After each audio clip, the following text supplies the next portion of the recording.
Hi guys, in this video I'm gonna show you how you can change Outlook view to show email preview.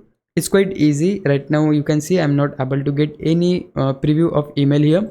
So to enable that, just head over to View tab, click on this option Reading Pane. Now here you're gonna see two options. So you need to choose where you wanna get the preview of the email.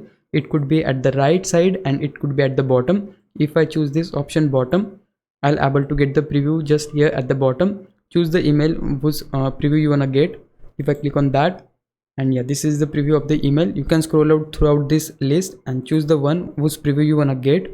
Let's say if we go with this one, show on the right. So this is the one which majority of the people use.